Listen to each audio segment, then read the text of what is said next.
25번이에요. 설탕물을 넣고 설탕물이 확산된 다음에 단색광을 수직으로 입사시켰대요. 이때 단색광이 설탕물의 수면을 지나면서 진행한 거리 h에 따라 설탕물의 굴절률을 나타낸 것이라고 합니다. 즉 깊어질수록 굴절률이 어떻게 되는지를 살펴본 거예요. 그러니까 깊어질수록 굴절률이 뭐하고 있어요? 증가하고 있죠. 굴절률이 증가한다는 건 속력이 뭐해지고 있다? 느려지고 있다. 자, 속력은 그럼 점점 느려지는 거 맞고요. 속력이 느려진다는 건 파장도 짧아진다는 뜻이죠. 왜? V는 F 람다에서 V와 람다는 서로 비례 관계니까 속력이 줄어들면 파장도 짧아져야 됩니다. 지금은 수직으로 입사했으니까 굴절 안 하지만 비스듬히 입사시키면 연속적으로 속력이 느려지고 있으니까 당연히 연속적으로 진행 방향이 바뀌는 굴절이 일어나야겠죠. 26번입니다. 그림은 매질 1에서 매질 2로 P 지점을 향해 단색광이 입사각 I0로 입사하는 모습을 나타낸 것이라고 해요. 단색광은 평면 거울에서 반사한 후 매질 3으로 진행을 한대요. 그러면 일단 표현을 해보자, 얘들아. 입사각이 표현되어 있으니까 굴절각도 한번 써보도록 할게요. 굴절각은 여기죠. 얘를 그냥 매질 2에서의 각도니까 세타2라고 표현을 해보도록 할게요. 자, 그러면 우리 법선을 쭉 연장선을 그려볼게요. 쭉 연장선을 그립니다. 법선의 연장선을 쭉 그리고 그 다음에 평면 거울에서도 반사를 하니까 반사하는 지점에다가 법선을 또 그려보도록 할게요. 얘네들은 다 법선이에요. 매질의 경계의 수직인 선. 그러면 우리가 반사의 법칙은 뭐였죠? 입사각과 반사각의 크기가 같다라는 거였어요. 그래서 얘를 세타 i라고 하면 반사각을 세타 i 프라임이라고 했을 때 얘네 둘의 각도가 어때야 돼요? 같아야 돼요. 반사의 법칙에 따라 입사각과 반사각의 각도는 같아야 됩니다. 그런데 보시면 이 세타2랑 세타 i랑 직각삼각형을 이뤄요. 얘가. 그러면 우리 보시면 세타2가 감소하면 세타 i가 증가하게 되겠죠. 이런 관계가 있구나라는 걸 알 수 있는 상황입니다. 이 상황에서 기억 먼저 보도록 할게요. 보시면 매질 1과 3의 굴절률을 표현해보라 라고 했는데 매질 1과 3의 굴절률을 비교하려면 쭉 진행하는 거를 이어서 그려야겠죠. 그래서 이렇게 진행을 하는데 지금 세타 i가 입사각이었고 세타 i 프라임이 반사각인데 얘네 둘의 크기가 같아요. 그러다 보니까 매질 2에서 3으로 진행할 때도 법선을 그려보면 법선을 쭉 그려볼게요. 법선을 쭉 그려보면 요 매질 2에서 3으로 진행할 때 입사각은 지금 노란색 직각삼각형이랑 주황색 직각삼각형이 닮음이잖아요. 그러니까 보라색으로 표현한 요 입사각은 누가 될 수밖에 없냐면 세타2랑 같을 수밖에 없는 거예요. 그럼 입사를 세타2로 했는데 2에서 3으로 진행할 때 굴절각은 I0보다 크대요. 그러면 얘는 더 많이 꺾여서 I0보다 큰 각도로 굴절을 하는 거예요. 그러면 생각을 해보자.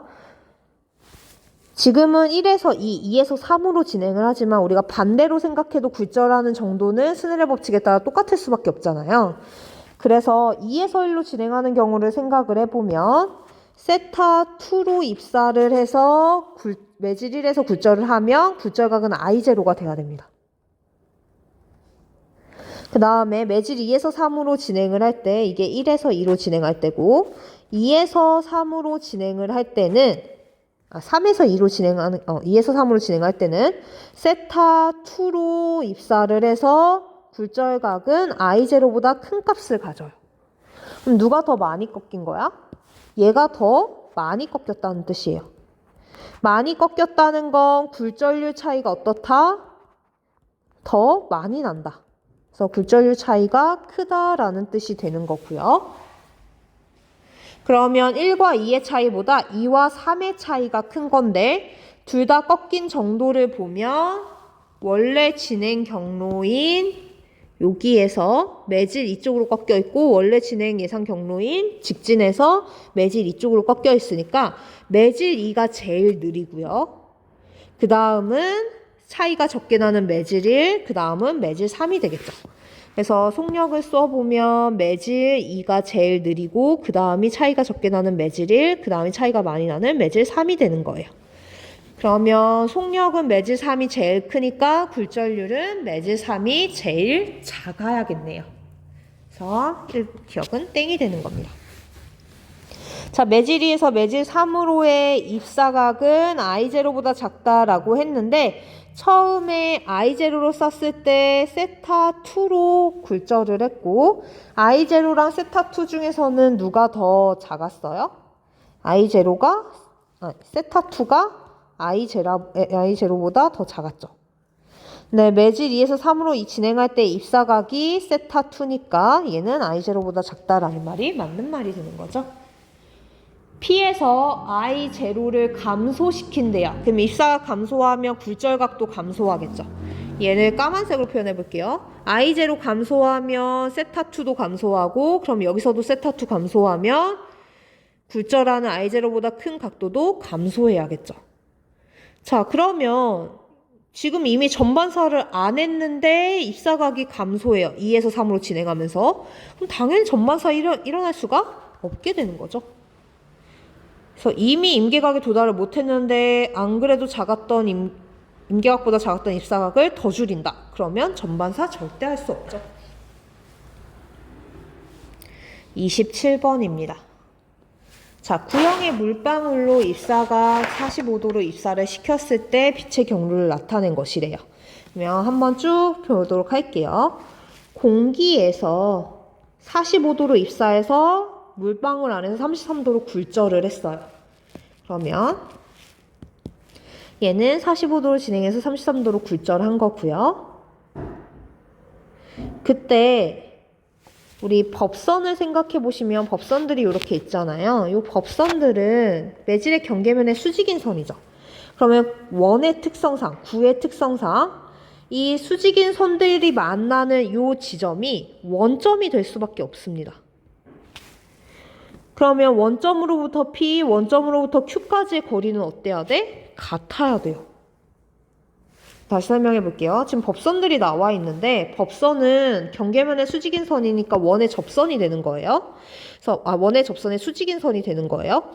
그러다 보니까 원의 접선의 수직인 선들끼리 쭉 이으면 한 점, 원점에서 만날 수밖에 없어요. 그래서 O는 원점이 될 수밖에 없습니다. 그러면 P에서 원점까지의 거리와 Q에서 원점까지의 거리는 같을 수밖에 없어요. 그럼 이 노란색으로 표시한 애는 이등변 삼각형이 되는 거죠. 그럼 당연히 이등변 삼각형이니까 양쪽 끝각의 각이 같아질 수밖에 없고 그러면 이 각도가 33도가 돼야겠죠. 자, Q로 입사한 애는 1부는 반사하고 1부는 투과할 수 있습니다. 입사각과 반사각의 크기는 어때야 돼요? 같아야 돼요. 왜? 이게 반사의 법칙이니까 이 각도도 33도가 되는 거예요. 그러면 새로운 삼각형을 하나 만들어 볼게요. 얘로 이렇게 삼각형을 한번 만들어 봅시다. 요만큼이 60도예요. 요만큼이 60도예요. 그 다음에 O가 원점이기 때문에 O로부터 법선 아래에 있는 이 점까지의 거리도 같을 수밖에 없습니다. 그러면 무슨 일이 발생을 하냐면 보시면 여기가 33도고 얘 33도고 얘도 33도예요. 그럼 요 삼각형이 뭐가 되냐면 이등변 삼각형이 되면서 여기는 몇 도가 돼요?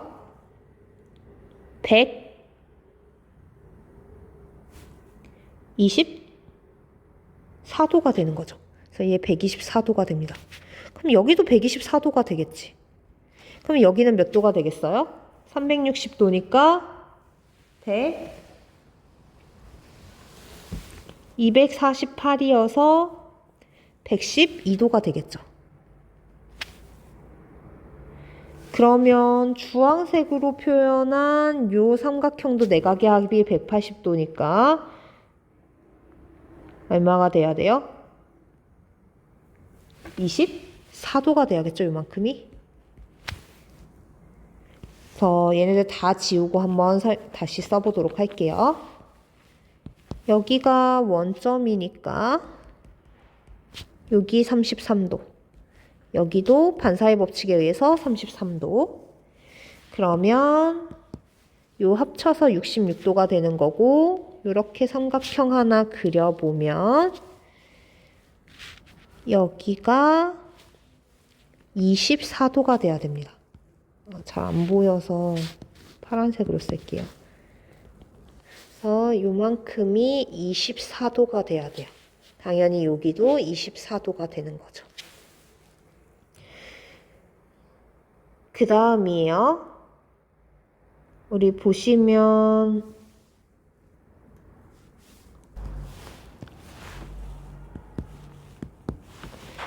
요 선이랑 요 선이 서로 교차하니까 엇각은 크기가 같아야겠죠. 그러면 얘네 둘 다 45도가 돼야 되는데 아래쪽이 33도니까 그러면 위쪽 요만큼은 12도가 돼야겠죠.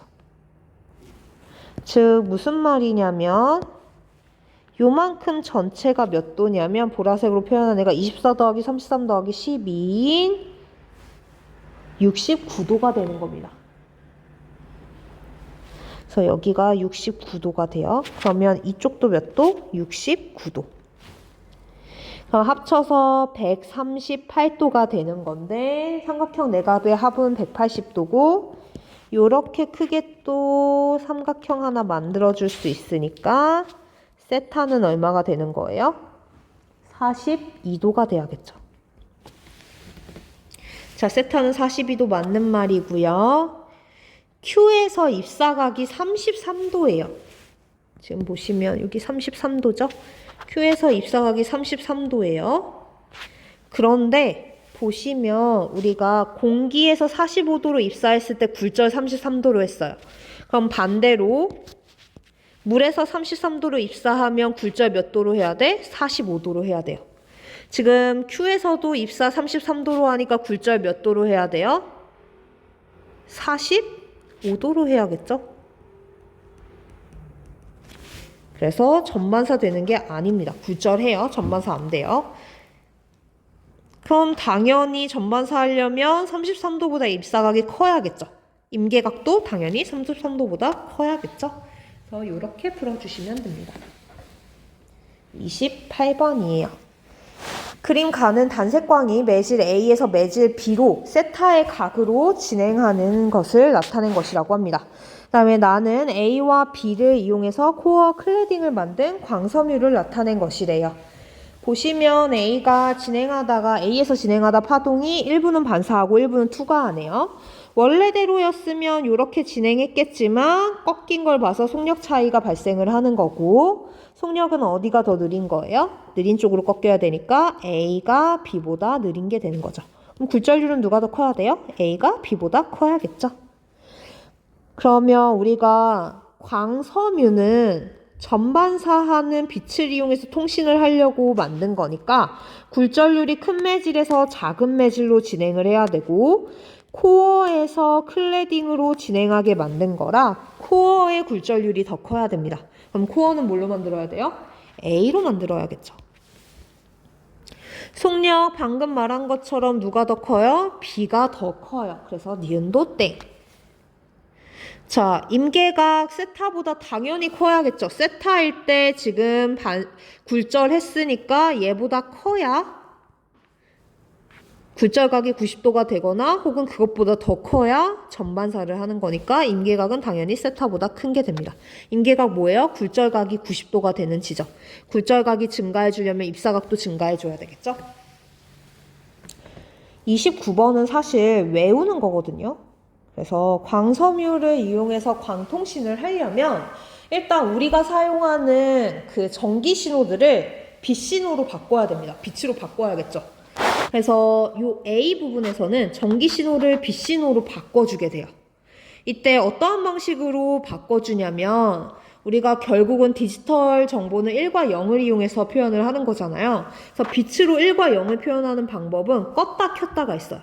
그래서 1과 0 대신에 점과 멸 켜고 끄는 걸로 1과 0을 대체하는 겁니다. 그래서 전기 신호를 빛 신호로 바꿔줄 때 껐다 켰다 하는 거는 누구를 이용해 주냐면 다이오드를 이용을 해줘요.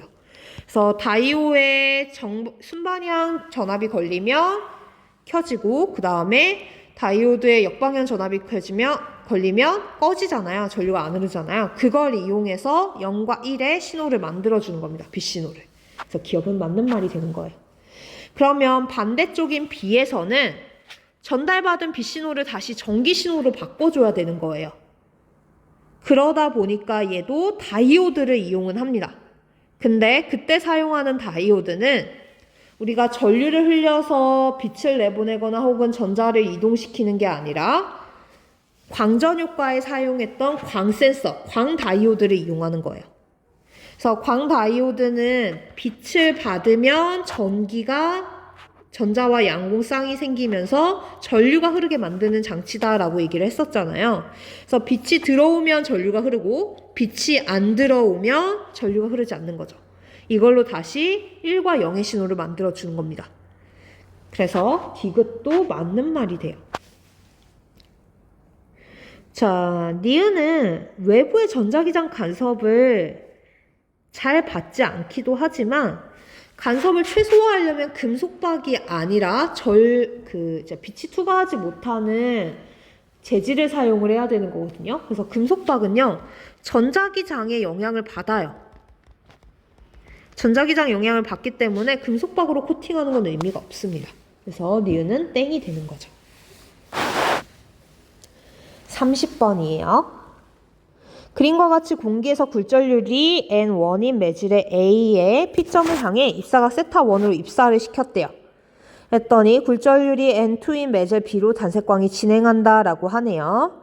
이때 임계각이 세타2니까 지금 A에서 B로 진행하는 애는 굴절각이 90도가 됐겠죠. 이렇게 진행을 하고 있는 상황이네요. 수면과 나란하게. 자, 그러면 임계각이 존재한다는 것부터가 굴절률이 큰 매질에서 작은 매질로 진행한다는 뜻이죠. 즉 N1이 N2보다 크다라는 뜻이 되는 거고요. 세타보다 입사각을 증가시킨대요. 그러면 우리 P점에서 굴절한 요 굴절각을 세타 R이라고 해보도록 합시다. 그러면 입사각인 세타1이 증가해요. 그럼 세타 R도 증가하겠죠. 그런데 공교롭게도 세타 R과 세타2는 직각삼각형을 이루고 있어요. 근데 세타 R이 증가해버린다? 그러면 세타2는 어떻게 되겠어요? 감소해버리겠죠? 왜? 삼각형 내각의 합은 항상 180도를 일정해야 되니까 세타 R이 증가하면 세타2는 감소해줘야겠죠. 입사각이 감소했어요. 전반사 될 수 없겠죠. 그래서 세타2가 줄어들기 때문에 전반사 하면 안 되는 겁니다. 자, A를 굴절률이 N1보다 큰 물질로 바꾼대요. 그러면 굴절률이 큰 애에서 작은 애로 진행할 때 큰 애가 더 커지는 거니까 굴절률 차이가 어떻게 되는 거예요? 증가하는 거죠. 얘를 증가시키면 굴절률 차이가 증가하니까 굴절률 차이가 증가하면 임계각이 어떻게 돼요? 임계각이 작아져요. 그러면 임계각이 세타2보다 작아지는 거니까 세타2로 보냈을 때 전반사하게 되겠죠. 전반사하면 매질 B로 진행하는 애는 없어야겠죠. 31번입니다. 그림과 같이 직각삼각형 모양의 프리즘 위에 한 점으로 단색광을 45도의 입사각으로 입사시켰더니 단색광의 일부는 I'의 각으로 반사하고 일부는 R의 각으로 굴절해서 P점에 도달했다라고 합니다. 이에 대한 설명을 옳은 것을 있는 대로 골라보라 라고 했는데 일단 바로 풀 수 있는 게 있어요. 뭐예요? 반사의 법칙에 따라서 I'은 몇 도여야 돼? 45도여야겠죠. 그 다음에 보시면 여기가 직각삼각형을 이루어요. 그쵸? 그러면 요 각도가 몇 도? 60도. 그러면 직선은 180도니까 요 각도가 몇 도? 120도. 그럼 R은 몇 도여야 돼요? 여기가 30도니까 120도 더하기 30도 더하기 R이 180도가 나와야겠죠. 그래서 우리는 R이 30도다라는 것도 구했습니다. 자, 굴절각이 30도예요. 얘가 30도인 겁니다. 그럼 생각을 해보도록 합시다. 자, 입사 45도로 해서 굴절 30도로 했어요. 굴절 나오면 무조건 스넬의 법칙부터 써줘야겠죠. 그래서 입사가 45도, 굴절이 35도입니다. 그러면 사인 45와 사인 30도죠. 미안해요. 사인 30의 값의 B는 뭐랑 똑같아야 돼? 공기와 유리에서의 속력비랑도 똑같아야 되고, 여기선 특별히 굴절률을 물어봤으니까 굴절률 B랑 똑같아야겠죠.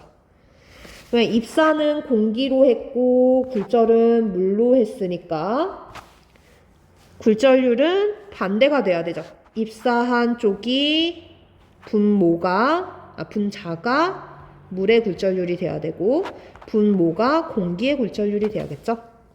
그래서 공기에 대한 물의 굴절률은 N 공기 분의 N 물은 요 값을 구하면 구할 수 있게 됩니다. 자, 사인 45도 얼마예요? 2분의 루트 2. 사인 30도 2분의 1. 답은 루트 2가 되는 거죠. 그래서 이 굴절률은 루트 2가 맞는 말이고 기억도 맞는 말이고. 자, 보시면은 우리 일단 P에서 입사했으니까 법선부터 그려야겠죠. 법선 그립니다. 그러면 입사각 몇 도예요? 여기 90도니까 입사각이 60도예요. 반대로 생각해 볼게요. R이 30도였는데 R에서 공기로, 그러니까 유리에서 공기로 진행하면 30도로 입사했을 때 굴절각이 45도가 나온 거예요.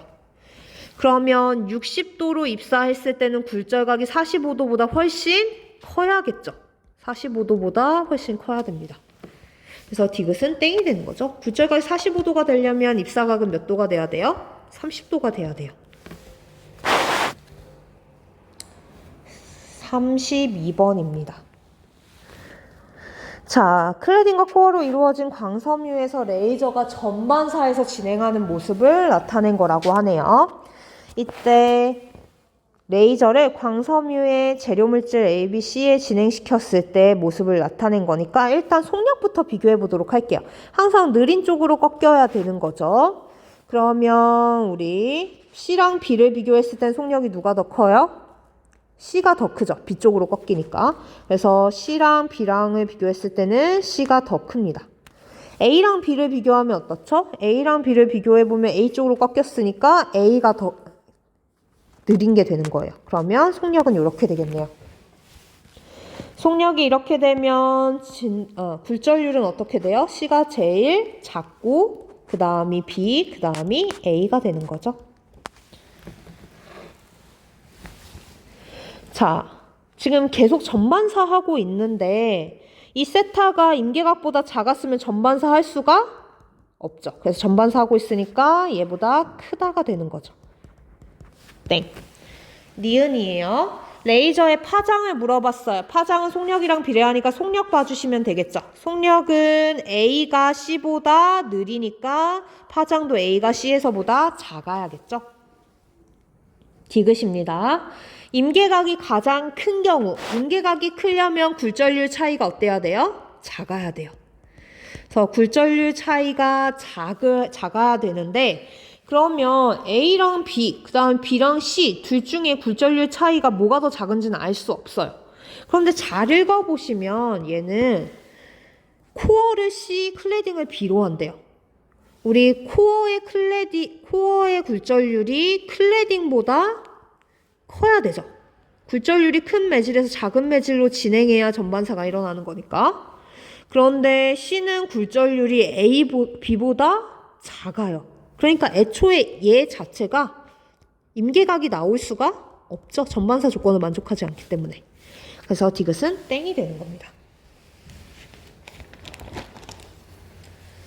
33번 한번 풀어보도록 합시다. 33번이요. 너무 쉬운 문제. 전자기파를 분류한 거래요. 파장이 나와 있는데 왼쪽으로 갈수록 파장이 짧아지죠.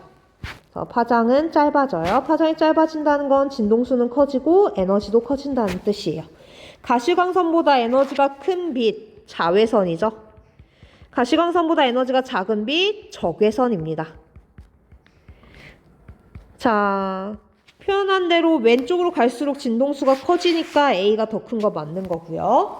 감마선 에너지가 크니까 그만큼 파괴력도 커요. 그래서 B보다 당연히 살균 작용 더 크게 하겠죠. 살균을 하다 못해서 어떻게 해요? 유전자까지 파괴시킬 수 있는 애다라는 얘기 했었어요. 그 다음에 근거리 무선 데이터 통신에 사용하는 거는 보통 적외선에서 전파 사이의 애들이죠. 그래서 뭐 리모컨이라든가 이러한 애들. 그래서 자외선은 근거리 무선 데이터 통신을 사용하지 않습니다. 답은 기억, 리을. 34번이에요. 자, 펄스라고 하는 건 뭐냐면 이렇게 짧게 진동을 발생시킨 경우를 펄스라고 얘기를 하거든요. 그래서 연속적인 파동과는 다르게 얘는 한 번 진동한 게 요만큼이라서 이만큼의 길이가 파장이라고 생각해 주시면 돼요. 얘를 파장이라고 생각하시면 돼요. 그러면 A는 파장, 그러니까 사실은 펄스에선 파장의 개념을 쓰진 않는데 요만큼은 파장이라고 생각해 주시면 됩니다.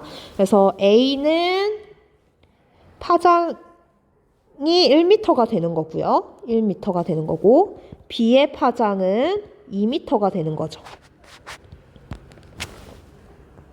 자, 근데 둘 다 줄을 따라서 진행을 해요. 매질이 동일한 A입니다. 그래서 매질이 동일하기 때문에 줄을 따라서 진행하면 속력도 동일해야겠죠. 자, 그러면 V는 F람다 그대로 써보도록 할게요. 진행하면서 둘의 속력은 매질이 같아서 같아야 돼요. 그런데 파장이 1대2죠. 그러면 진동수는 몇 대 몇이어야 돼? A랑 B가 1대2면 진동수는 2대1이어야겠죠. 그래서 A의 진동수는 B의 진동수의 2배이다. 맞는 말이 되는 겁니다. 그 다음에 두 펄스가 중첩될 때 최대 진폭은요. 제일 높이 어디까지 갈 수 있냐는 건데 이걸 2m라고 생각하시는 분들이 많아요. 그런데 2m는 언제 나오는 거냐면 요 지점이랑 요 지점, 가장 오목한 지점과 가장 볼록한 마루와 골이 만났을 때 2m가 되는 거거든요. 근데 사실 마루랑 골이 항상 만나는 게 아니라 요 4m 지점과 그러니까 이 원점과 3m가 만날 수도 있죠. 그러면 최대 진폭 얼마 돼요? 3m 되는 거죠. 그래서 니은은 땡. 자, 얘네들 속력이 같아요. 그래서 B가 2.5m 진행했으면 A도 몇 m 진행해야 돼요? 2.5m 진행해야 됩니다. 그래서 보라색으로 B가 2.5m 진행했을 때 생각해 볼게요. 그럼 4m 지점이 2.5m 지점에 이동해서 요만큼이 돼야 되고 B는 요 위치에 와 있겠죠. A는 2m 지점이 똑같이 2.5m 진행해서 4.5 위치에 올 테니까 이렇게 되어 있겠네요. 둘은 이미 스쳐 지나간 다음이에요. 스쳐 지나간 다음에 얘네들이 다시 만날 일은 없습니다. 그러니까 중첩도 일어나면 안 되는 거죠. 그래서 얘네들의 속력이 같다라는 게 포인트예요. A가 2.5m 진행했으면 B도 2.5m 진행해줘야 되는 겁니다.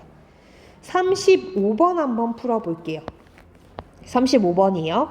그림 가는 가정용 청소도구의 한 종류로 식기나 수건 등의 세균을 전자기파로 제거하는 걸 누구예요? 자외선이죠. 자, 그 다음에 나는 딱 봐도 X선이죠. 가에서 이용하는 전자기파 우리 볼 수 없어요. 우리가 보는 건 오로지 누구밖에 없어? 가시광선밖에 없습니다. 그 다음에 나는 X선인데 우리가 피부가 검게 타는 건 피부 속에 있는 멜라닌 색소가 자외선이랑 반응하기 때문이에요. 그래서 X선이랑은 반응을 하지 않아서 검게 그리지 않습니다. 그냥 좀 손상만 될 뿐이죠. 에너지가 센 빛이니까. 자, 나처럼 이렇게 내부를 열어보지도 않고 내부 구조를 살펴볼 수 있는 검사를 비파괴 검사, 파괴하지 않고 검사할 수 있다라고 얘기를 했었어요.